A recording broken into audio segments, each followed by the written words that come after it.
A preocupação do casamento, irmãos, sempre é quando temos excesso. O excesso de amor, ele mata. Quantos aqui já ouviram a notícia dos ex que não aceitaram a perca da esposa ou do cônjuge e mandaram matar? Então, o excesso também é perigoso. Então, dentro desse excesso, eu quero começar falando para vocês assim, no nosso atendimento dos casais, nós atendemos um número muito grande de casais que chegavam lá, eles tinham uma espécie de uma lista. E nessa lista era, pastor, eu queria que o senhor ouvisse aqui entendendo como que funciona, como que tem condições de eu morar com uma esposa dessa condição. E ele então listava aquela lista gigantesca de defeitos. E eu então ouvi ele com muita calma no nosso gabinete, e assim que ele terminou aquela lista, ele quis dizer até que ele foi enganado. Ele casou, né, com a princesa e ela se tornou uma bruxinha, né? Porque se fosse ao contrário, né, o homem seria um príncipe, né, e a esposa casou com um sapo. Aí se fosse assim, eu falava, você vai beijar ele até ele virar príncipe de novo, porque seria a outra solução. Mas a bruxinha não tem como. Nessa hora, olha só como que nós precisamos entender esse processo do casamento. A diferença que existe nisso. Quando ele terminou de listar todos os defeitos da esposa, eu falei para ele assim, meu jovem, entenda uma coisa, quando você se apaixonou por ela, é você que iniciou essa obra nesse jardim. O casamento é um jardim e nós, maridos, somos o jardineiro. E se nesse jardim está tendo aí, em vez de rosas, está tendo aí capim, está tendo aí espinhos, se está tendo aí muito largatos, que estão comendo todas as folhas, e o jardim está feio, cheio de defeitos, deixa eu te falar, a culpa é do jardineiro. A sua esposa é obra das suas mãos. É você que está esculpindo. Então nós precisamos entender esse processo. Nós começamos um relacionamento do zero. E essa construção é obra das nossas mãos. Nós precisamos entender que quando a palavra do Senhor que nós vamos ler agorinha aqui, quando o nosso Deus ordena deixará o homem, o pai, a mãe, o deixar ali, irmãos, é uma palavra no hebraico que diz cortar. É a mesma coisa de você separar. E a palavra separação, ela tem uma fonte que é a morte. Entendem isso? Por exemplo, se você tem um ente querido e ele faleceu, nós temos agora uma separação das pessoas que estão mortas. Então, o que significa a morte? Separação. Então, a palavra deixar o seu pai e sua mãe, ela significa você morrer e nascer. Você está começando uma nova construção do zero, onde você estará se tornando o novo construtor de construir dentro desse lar tudo do zero. Então, se essa pessoa, o seu cônjuge, ela está cheia de defeitos, a culpa é minha. A culpa é dela. Por quê? Porque eles não estão sabendo construir direito. Então, dentro desse desenho que nós fizemos aqui, nós precisamos entender uma coisa. Deus é o autor do casamento. Deus foi quem fez o primeiro casamento. Se nós hoje entendêssemos um pouco melhor, nós começaríamos a ficar triste quando nós vamos a ir diante das redes sociais e nós aceitamos uma enxurrada de críticas, de zombaria sobre o casamento. É tão interessante que a linguagem mundana, e eu até aqui creio que nós estamos em pessoas que conhecem aí um pouco das Escrituras, então por isso nós podemos ter um pouco mais de liberdade em falarmos isso, mas a linguajar mundano é um linguajar satânico, que ele diz o quê? Olha, você comprou um carro errado, ixi, então você casou com ele. Por quê? Que tudo que é ruim, eles associam ao casamento. Porque o casamento, ele foi feito por Deus e para que Deus possa habitar dentro dele. Eu acho que você não entendeu. Você precisa entender isso aqui. Quando Deus fez o casamento, ele é o autor do casamento. Quando ele fez o casamento, ele fez ele com um vazio gigantesco dentro dele. Nessa engrenagem tem o coração principal, a peça principal que rege o casamento. Qual que é a peça? Ele mesmo. Ele fez o casamento para que ele pudesse habitar lá dentro. Aí o que as pessoas lá fora, na mundana, as pessoas que não têm Deus, eles fazem? Eles pegam o protótipo de um casamento. Eles pegam um título do casamento, que é bonito. Quando você pega um casal, você vê o casal ali nas redes sociais, em Hollywood, naqueles filmes, você vê um casal de mãos dadas, é lindo aquilo. Agora preste atenção, esse casamento aí é uma prótese do casamento. Não é um casamento verdadeiro, constituído, onde Deus fez para que ele pudesse habitar. O casamento sem Deus não funciona, suas engrenagens não funcionam. Deus fez o casamento para que ele pudesse habitar dentro dele.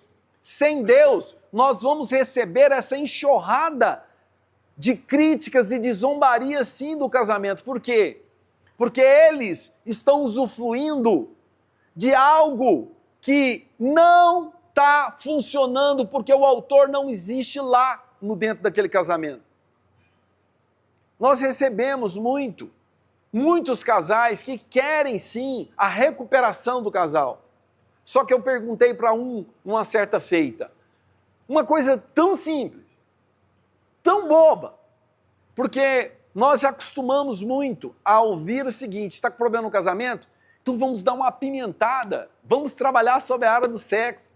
Eles me convidam muito para para casais, sabe qual é o tema? Sobre sexo. Pastor, vamos falar sobre sexo. Pastor, nós estamos precisando de apimentar o meu casamento. Meu Deus, quanta pimenta que esse povo precisa para esses casamentos. Meu Deus do céu. E o fato é esse, nós já nascemos sabendo. Ninguém precisa de ensinar a fazer sexo, nem como fazer sexo.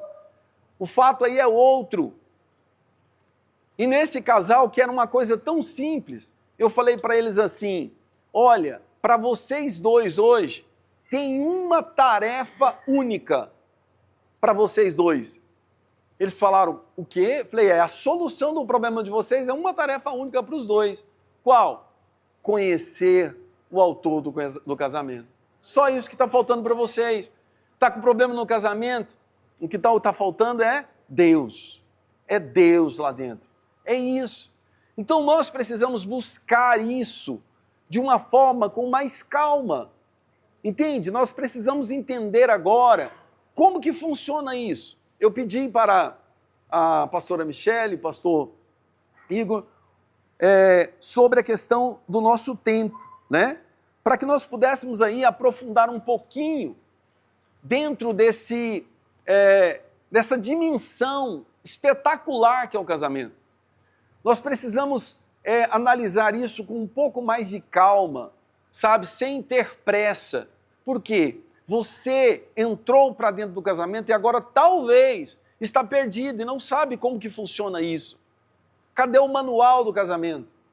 Entende? Nós sempre buscamos isso. Cadê o manual? Como que eu faço essa mulher funcionar?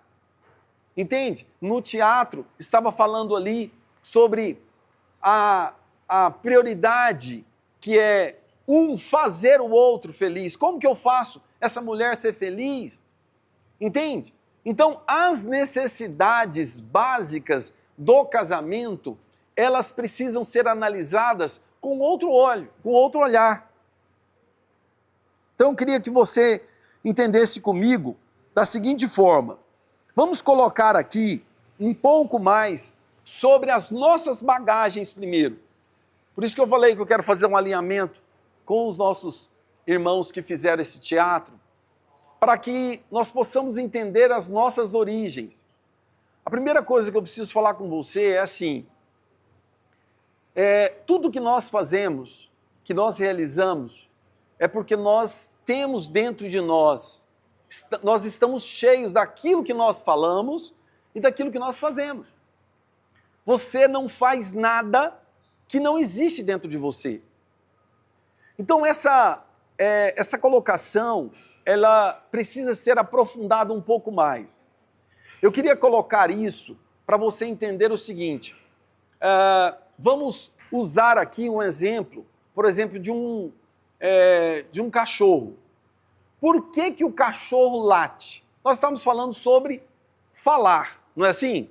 Você fala o que seu coração está cheio ou o que você está cheio, certo? Agora eu queria te colocar o seguinte, por que o cachorro late? O cachorro late, em primeiro lugar, porque a natureza dele é aquela. Ele foi feito para latir, o gato para miar. Então nós precisamos entender esses processos. Não adianta a gente tentar lutar com um cachorro para tentar fazer ele falar, passar algum tipo de idioma para um cachorro. A natureza dele é essa. Nós não vamos conseguir transformar um cachorro. Olha o último ponto aqui, também usando os animais. Por que nós, às vezes, não gostamos de ir num chiqueiro de porco? Mas preste atenção, o porco, a natureza dele é essa, de viver no meio daquele mau cheiro. Nós, lá na nossa chácara, que nós temos lá o centro de treinamento da palavra, lá é uma chácara e nós inventamos, o pastor Israel inventou uma história de tentar criar porcos, e isso é real. A minha esposa daqui, temos um casal conosco ali também, que está nos prestigiando aí essa presença deles, e lá, na nossa chácara, nós começamos a criar porcos sem mau cheiro. Autor Israel. Fui no Sebrae, comecei a estudar como criar. E lá dentro eles deu toda uma técnica de criar com serragem, metade cimentada, metade com serragem. E eu comecei a fazer isso lá na chácara. E aí os porcos já estavam lá e nós começamos a educar eles e tudo. Quando a gente conseguiu fazer toda a estrutura dos chiqueiros, que era tudo limpo, e eu ainda brinquei com o pessoal, falei, olha, o pessoal nosso, né? Falei, olha, vocês vão visitar a chácara e vocês vão ver os porcos cheirosos. Então o que aconteceu? Na primeira semana foi maravilhoso. Nós colocamos alguns perfumes lá, literalmente, e lindo e cheiroso, os porcos. Lógico que no final do ano nós íamos fazer uma festa com eles, né? Íamos servir eles lá na mesa. Mas até então, nós começamos a fazer essa brincadeira. O que aconteceu? Na semana seguinte, depois que a gente fez um show lá, tem um caseiro lá que morava na chácara. Esse caseiro, muito teimoso, pegou 2 baldes de lavagem que ele sempre recebia para criar os porcos. Mas nós já tínhamos feito as transformações dos porcos. E eu fiquei bravo com ele. Falei, fulano, como que você faz uma coisa dessa? Não é para trazer esse mau cheiro aqui para a chácara. Vamos lá, vamos descer lá e vamos furar um buraco e enterrar essa lavagem. Para isso nós passamos na porta do chiqueiro. Quando nós passamos na porta do chiqueiro, vocês não estão entendendo a barulheira, o tanto que esses porcos começaram a gritar e tentar pular a grade do chiqueiro de porco para avançar na minha mão em prol da lavagem. Ficou uma coisa assustadora. E aí, quando eu percebi aquilo, eu estava com os baldes de lavagem aqui, ele também, eu falei, pera um pouquinho. Ele parou e os porcos ficou parecendo assim, sabe? Todos alvoroçados, querendo avançar na lavagem. Então preste atenção, eles estavam sendo criados com ração, com perfume, totalmente bem lavados. E então, quando eu passei com a lavagem, era o prato predileto deles. Não tinha como eu mudar a natureza deles. Porco é porco, cachorro late, gato mia. Não tem como. Então a nossa natureza, ela é assim. Por que nós estamos falando isso? Sobre a questão da nossa bagagem. Nós fomos criados. Quem te criou? Seu pai, seu tio? Ah, não, eu sou adotivo. Não interessa onde você foi criado, mas você foi construído. E essa construção se tornou uma grande bagagem. Então ninguém consegue mudar da noite para o dia. Quando nós estamos ali no dia do nosso casamento, que nós aceitamos um ao outro, a vivemos como uma só carne. Preste bem atenção. O elemento principal que existe no nosso casamento, para que o casamento possa ter a ação de Deus, qual que é o primeiro ponto? Se você está mortinho da Silva Sauro. Se você ainda tem algumas coisas que você guardou da sua solteirice, que você ainda não conseguiu morrer 100%. Você morreu, mas tem um braço que ele está fazendo algumas coisas solteiras. Se você morreu, mas ainda tem alguns jogos que você está usando de solteirice. Se você morreu, mas o seu celular ainda é de solteiro, e você ainda tem algumas... Ah, não, pastor, mas espera aí, você não está entendendo. É uma roda de amigos desde o dia que eu nasci. Eles são meus amigos, são amigos solteiros. Ah, pastor, mas foram tantas aventuras que eu passei com ele. Então você não morreu. E se você não morre, você não se torna uma nova pessoa junto com o seu cônjuge. Você não entendeu o processo da morte. Se tem alguma coisa que ainda mexe com você, que passa com um balde de lavagem, e você ainda fica louco com aquela vida de solteiro, é porque você ainda não morreu por completo. Então há algo dentro de você que está pulsando e levando você para as bagagens antigas. Então aí nós vamos finalizar entendendo o seguinte: as nossas bagagens precisam ser trocadas. Precisam ser eliminadas. Não tem como. A partir daí eu vou entender agora qual é o meu processo. O meu heroísmo da minha vida de solteira ou de solteiro, os troféus que eu tenho. Eu já entrei em casas de pessoas que, sinceridade, eu fiquei constrangido. Falei, meu Deus, esses troféus todos são seus.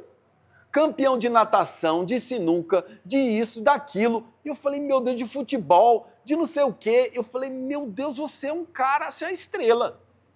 E é isso mesmo. Pessoas que têm esse dom de superação, de se superar, não tem nada de errado. O fato é, como que esse super-herói, esse Superman, ele vai morrer? Como? Naquele filme do Superman, quando a Kryptonita chegou perto dele lá, que realmente ele ficou muito ruim, levaram ele para o hospital. Aí o filme de Hollywood, né? Ué, ele não é um homem de aço? Então como que eles aplicaram o soro nele? Porque a agulha não entra no aço.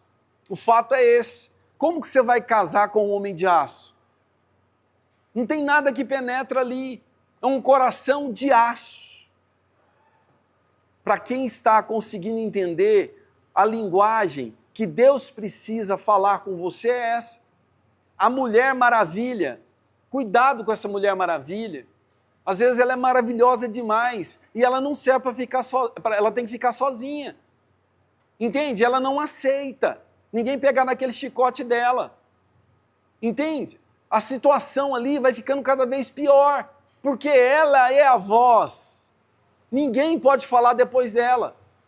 Então é perigoso você casar com super-heróis. Então nós precisamos entender o que Deus está fazendo nos casamentos. É decepções atrás de decepções. Por quê? Se você não entrar na morte, você não será ressuscitado, mas ressuscitado com o seu cônjuge. É uma nova vida. E se você não tem essa nova vida com ele, você será infeliz. Entendem isso? Então, da agora para frente, nós vamos ver da seguinte forma. Quando nós abrimos a Bíblia, nós vamos assistir ali, nós vamos contemplar ali um casamento maravilhoso. Os 6 primeiros dias da criação, Deus diz, haja luz. Então, ele diz isso 5 vezes. Todas as vezes que ele diz, está relatado o que ele diz. Agora, no sexto, o que aconteceu no sexto? É o dia do homem, é o dia da criação do homem. Como que foi que ele fez? A palavra lá, a frase lá, eu não vou abrir aqui o texto da Bíblia, para que nós não possamos ganhar tempo, né? Mas ali está dizendo, se você tiver curiosidade, depois de você ver os 7 dias da criação, no sexto dia tem uma frase que ela é única e diferencia os outros 5 dias. A Trindade Santa falou, façamos. Ali a frase não é disse Deus. A frase ali é façamos. Por quê? Porque há uma trindade. E essa trindade, Deus Pai, Deus Filho, Deus Espírito, é uma família. E essa família, ela estava se reproduzindo. Ela estava frutificando. A partir daí nós vamos encontrar o quê? Se Deus está falando, façamos um homem, a nossa imagem e semelhança, nós temos um Pai. É o nosso Pai verdadeiro. Ele quem nos fez de verdade. Entende isso? A partir daí agora, eu estou falando isso por causa dos casamentos. Olha aqui, se Deus está ali mostrando a beleza do relacionamento, Ele está dentro de uma família.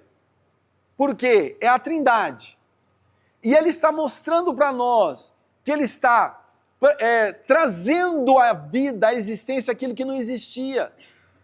Então Ele está trazendo para Ele, todos nós, a vida humana. E a partir daquele momento ali, o que aconteceu? Nós herdamos as bagagens de Deus. E é aqui que nós precisamos caminhar um pouco. É aqui que nós precisamos buscar sobre isso. Deus está nos transmitindo os segredos dos relacionamentos. Eu queria colocar você para pensar comigo o seguinte: nós nos relacionamos, irmãos, hoje, ainda mais nessa era digital, nós nos relacionamos hoje por necessidade da nossa natureza. Hoje o ser humano que vive só, isolado, ele entra em doenças psicossomáticas e ele pode morrer, literalmente, por depressão, solidão, outros problemas que vai desencadear cada vez mais a falta de relacionamento. Por quê? Deus, de forma natural, nós falamos dos animais, agora vamos falar dos homens. Deus nos fez com essa natureza para nos relacionarmos. E o relacionamento, ele é muito gostoso. Você quer uma coisa melhor? Quando nós recebemos um casal, uma pessoa, uma família na nossa casa, e nós vamos fazer uma comida, nós queremos agradar aquela pessoa. Por quê? Porque nós temos um relacionamento saudável. Então, nos relacionar é muito gostoso. Então, nós precisamos entender que até aqui é tudo muito bom. O fato é, quando nós casamos, nós entendemos que esse relacionamento entre marido e mulher, ele é um relacionamento único e que ele tem 3 vertentes. Se você depois quiser anotar e prestar muita atenção nesse e único relacionamento, que você tem 3 pontos principais e únicos que só exerce no relacionamento do casamento. Por quê? No casamento, eu vou relacionar o meu corpo com a minha esposa, eu vou relacionar a minha alma com a minha esposa e eu vou me relacionar com ela em espírito. O irmão da minha igreja, o casal que é amigo nosso da igreja, ou uma ovelha nossa, ou você que tem o seu casal de pastores, vocês têm um relacionamento com 2 pontos, que é alma e espírito. Você ama a sua pastora, o seu pastor, entende? Você ama se relacionar com eles, vocês estão em um só espírito com ele, levando a Deus as mesmas visões que Deus está entregando para eles, vocês estão em um só espírito, um só Deus, um só Senhor. E a alma é que, vamos fazer um encontro de casais? Vamos. É a alma. Vamos montar a equipe de louvor que cantou lindo ali? É a alma. Entendem isso? Agora, peraí, relacionamento entre corpos só tem um tipo de relacionamento, que é o casamento. Então agora nós vamos entender por que nós nos relacionamos, por exemplo, com o nosso celular. Os homens aí, né, Deus sabe do que eu estou falando, que, por exemplo, eu tenho um fraco, eu gosto muito de carro, ou gostava, né? Hoje as coisas têm mudado muito e Deus tem tratado muito isso comigo, mas eu gostava muito de carros, era apaixonado em caminhonetes. Então, eu me relacionava com os carros. Aí, o que está acontecendo? O meu relacionamento com o material estava superando a minha família. Um exemplo, quantos aqui já aconteceram isso? Do filho vir com os pés todos sujos, ou com a esposa chupando um sorvete e entrou dentro do carro. E ali, o que aconteceu ali dentro? Uma guerra. Entende? Por quê? Porque o seu relacionamento com o material superou o seu relacionamento com o seu cônjuge. Quando há um defeito, entrou um problema lá, a sua esposa ou o cônjuge, né, o seu esposo, ele gastou mais do que devia, entramos no vermelho, não poderíamos ter acontecido isso. O que acontece? Um dos cônjuges começa a destruir, a machucar o outro por causa de quê? De um erro.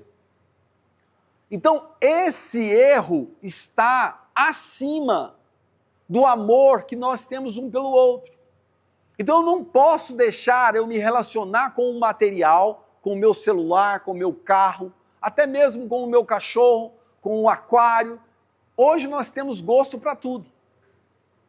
E as pessoas estão se relacionando cada vez mais e levando isso acima de tudo.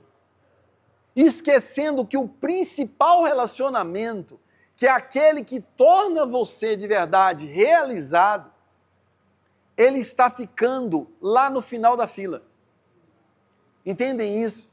Então nós precisamos buscar agora diante do Senhor, sondando dentro de nós, o que nós estamos fazendo com os nossos relacionamentos. Porque o principal relacionamento, que é o nosso casamento, ele precisa exalar o perfume de Deus e ter a prioridade acima de qualquer coisa. Acima de qualquer coisa. Eu e minha esposa, nós ministramos na Universidade da Família e lá tem um casal de missionários. Preste atenção nisso, eu estou tentando ser aqui o mais rápido e breve possível para a gente não estender no tempo, mas esse casal de missionários, eles foram lá para uma cidade não, para um país, aliás, comunista, e resumindo aqui, chegando lá, depois de 4 anos, eles foram pegos. Só que o fato lá é que a esposa dele foi capturada, ele não. E no sequestro que levaram a esposa dele, ficaram com a esposa dele por 2 anos. E ele então lutando ali para que ele pudesse resgatar a esposa dele. Com muito custo, eu vou, lógico, encurtar aqui a conversa, acharam a esposa dele. Então ali os militares daquele país ajudaram aquele missionário, com muito esforço da igreja local, foram lá e conseguiram achar a esposa dele, que estava sequestrada há 2 anos. E esse esposo que estava ali sem chão, sem vida, ele atrás da esposa, conseguiu achar sua esposa. E então ali os militares, a polícia local da época que estava lá, que desfez ali aquele sequestro, encontra a esposa dele, só que infelizmente com um filho no colo. E aí os militares que estavam lá sabia do pastor, do missionário, e assim eles tentaram amenizar a dor do pastor e falou: olha, nós encontramos sua esposa. Nossa, vamos lá agora, cadê minha esposa? Por favor. Não, espera um pouquinho. Não, vamos lá. Aí um dos soldados, para tentar, não dar aquele choque nele, falou assim: olha, espera um pouquinho. A sua esposa está com um filho, provavelmente é dos traficantes. Aí que esse pastor ficou doido mesmo. E ele foi lá e furou a barreira da polícia e entrou lá dentro e gritou o nome dela. E quando ele grita o nome dela, chama ela com muito amor, e que ela vem toda assim, tímida, sem saber se ela ia ser aceita por ele ou não, ele abraçou o filho, abraçou ela, beijando ela e falou: meu bem, eu te amo. Você está acima de tudo o que aconteceu. Vamos para casa, esse filho é nosso. A guerra é nossa e nós vamos vencê-la juntos. Então isso mostrou o entendimento desse missionário sobre o casamento. O casamento, ele é algo sagrado, consagrado e separado, feito pelas próprias mãos de Deus. Aqui eu quero reforçar com vocês, que eu tenho certeza que vocês conhecem a história de Jó. O que aconteceu de fato com o casamento de Jó? Vamos direto ao ponto. Todo mundo critica ali a história daquela mulher que mandou o marido amaldiçoar esse Deus e morra. Mas o fato é, lá no capítulo 1 você vai entender ali que teve uma conversa que disse o seguinte: a permissão de Deus era: você pode tocar em qualquer coisa, menos nele. Uai. Então os filhos foram embora, todo o patrimônio, todas as finanças, mas espera aí, e a esposa? Por que a esposa não foi tocada? Porque ele podia tocar, o diabo podia tocar em qualquer coisa de Jó. Está lá no texto. Então a esposa tinha que ter ido também. Mas a esposa não foi tocada, por mais falha, menor que ela fosse. O fato é que o casamento dele foi preservado. E nos altos e baixos, em todos os terremotos que aconteceram, quem sabe da história de Jó, que o homem ficou com uma doença tão terrível que ele tinha que ter ali os cacos de telha para se coçar. O homem estava leproso, uma doença que não cita o nome, Mas o fato era uma doença de morte. E no meio desse terremoto todo, o que aconteceu depois? Deus restituiu esse casamento. E eles fizeram mais 10 filhos. Espera aí, irmãos. O homem ficou pobre, doente, dependente, totalmente às mínguas. E essa esposa, cadê ela? Cadê a honra e a glória que essa esposa merece? Então essa mulher deu mais 10 filhos para Jó. Irmãos, vamos começar a colocar agora essa mulher aonde ela deve estar, que é num lugar de honra. Então eu quero colocar aqui para vocês que o casamento é uma instituição sagrada, consagrada, separada, tem uma cerca feita pelo próprio Deus que cerca, que protege o casamento. Para aqueles que estão no casamento, preste bem atenção, é terra próspera, é terra fértil, vai crescer, vai trazer abundância. Não tenha medo, não tenha medo. Casamento é lugar de prosperar, porque é promessa de Deus, é terra santa. Eu quero que você veja isso, um lugar de desfrute. Entende isso? É o melhor lugar na terra que existe, o casamento. É o casamento. Entendem isso? E eu quero aqui já, caminhando, mostrando para vocês, como que Deus pode mostrar para nós hoje sobre as nossas bagagens. Eu quero aqui que você, se você puder aí abrir na palavra de Deus, João 5,19, no Evangelho de João, capítulo 5, versículo 19, para não ficar só as minhas palavras.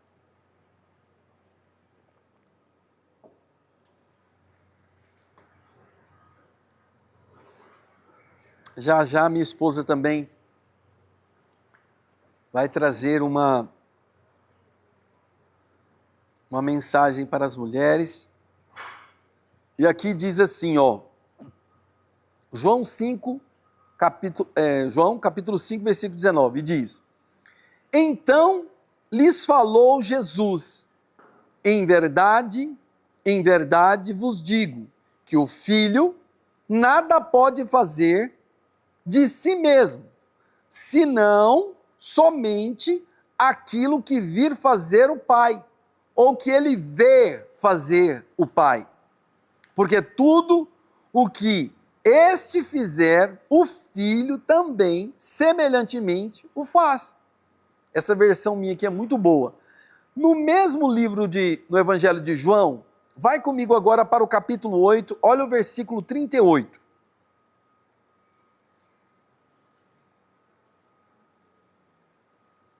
Que diz assim: eu falo das coisas que vi. Grava comigo isso, porque já é a segunda vez que o próprio Cristo está nos ensinando. Eu falo das coisas que vi junto do meu Pai. Vós, porém, fazeis o que viste em vosso Pai. Então aqui nós estamos entendendo que o nosso Senhor Jesus está nos dando um ensinamento sobre a formação do nosso caráter, das nossas bagagens que levamos para dentro do nosso casamento.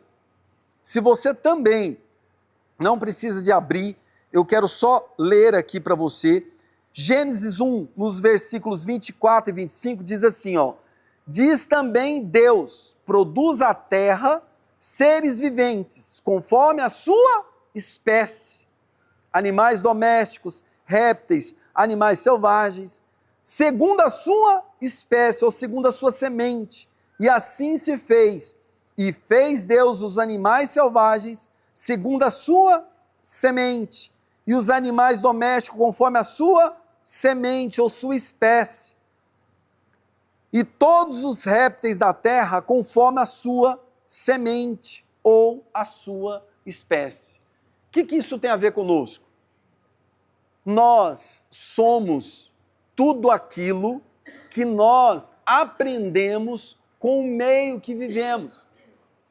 Quem são os nossos pais verdadeiros?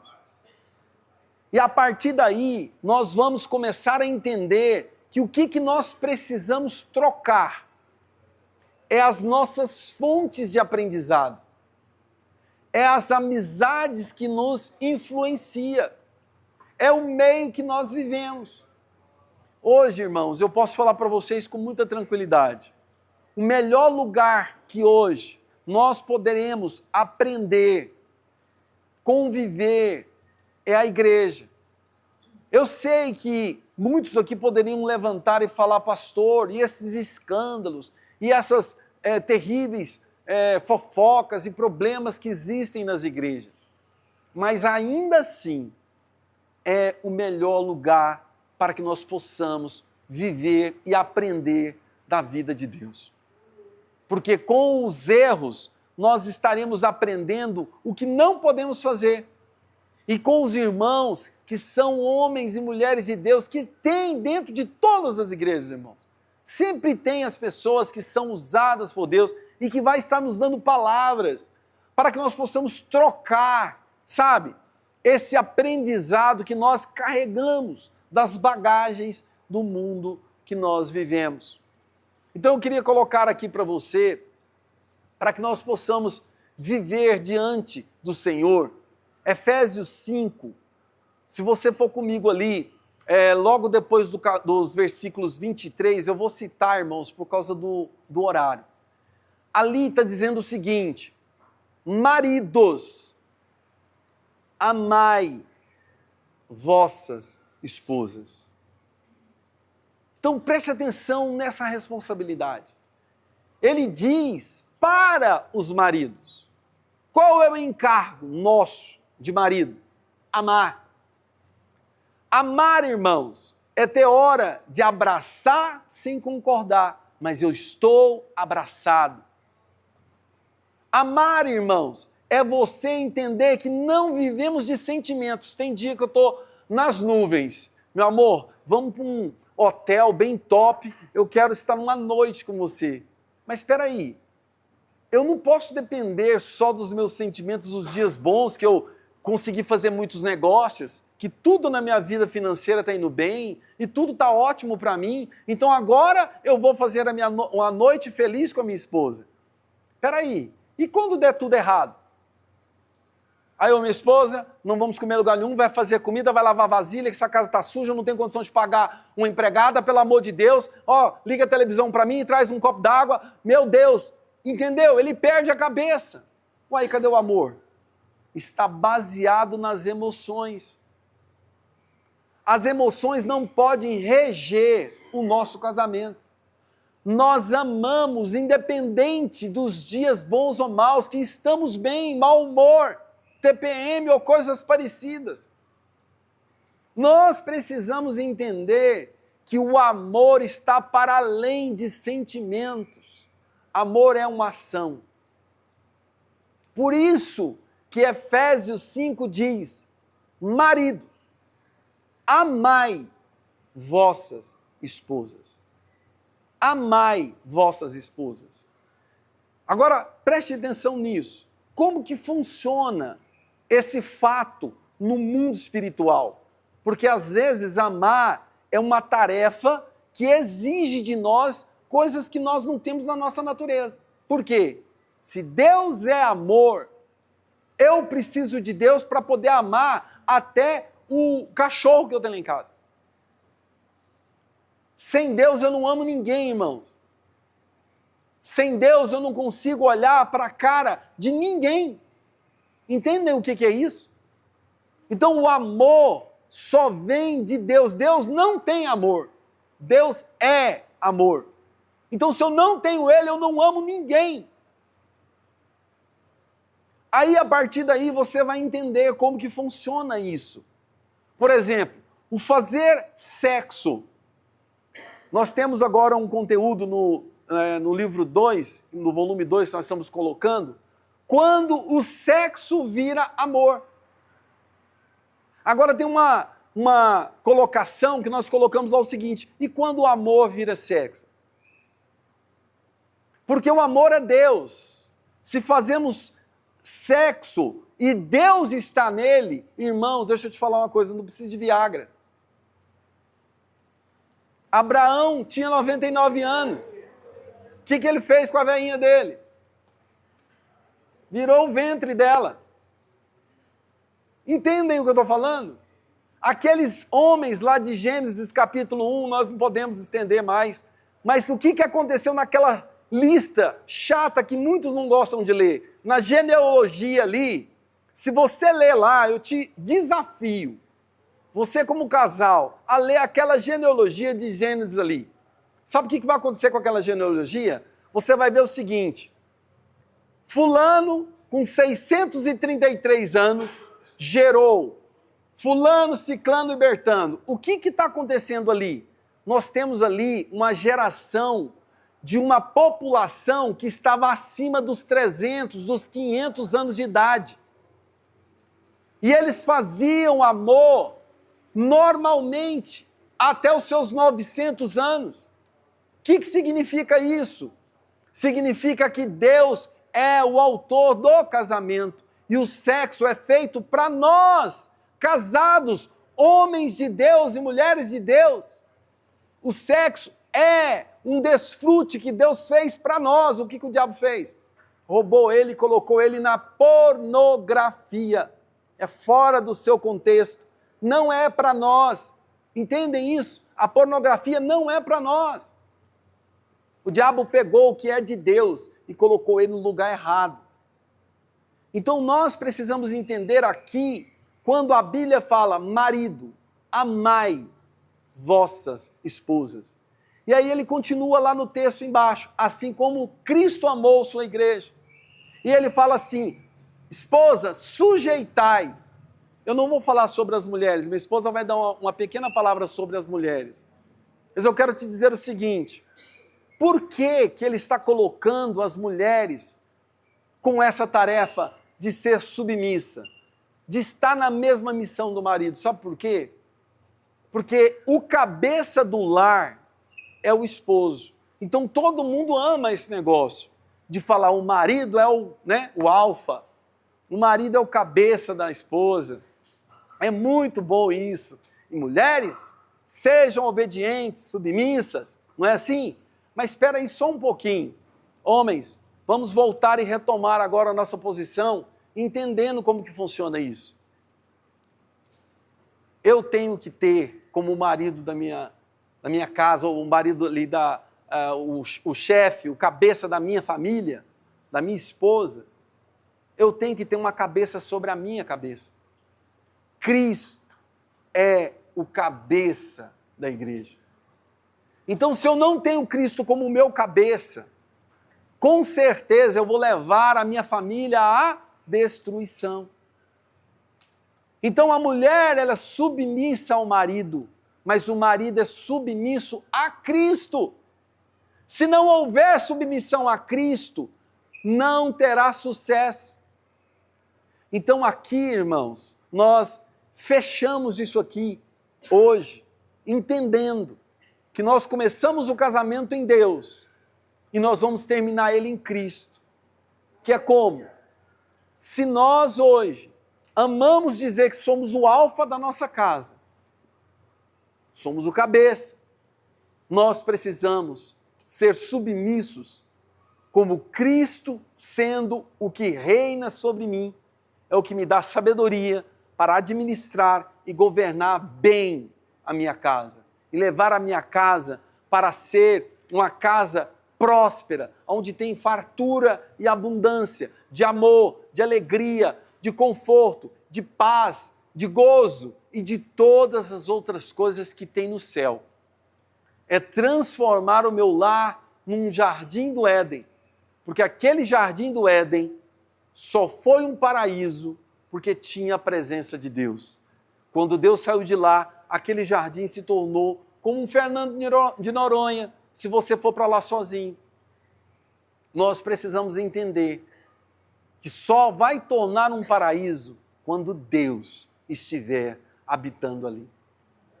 Então eu queria agora que você entendesse esse processo, que nós estamos levando agora Deus para dentro do casamento de vocês. E principalmente o posicionamento do homem. Que essas bagagens precisam ser eliminadas, bagagens de solteiro. E vamos trocar agora por uma bagagem de Cristo. Aquele que vai nos tornar um com nossa esposa. E que Deus possa continuar, irmãos, sabe, trocando isso, eliminando aqui algum corpo estranho que está interferindo no seu casamento. Vontades, sabe, estranhas que vêm aí da sua solteirice. Então eu queria que o Senhor pudesse estar trazendo nesta noite essa revelação, essa clareza de Deus aí. Amém?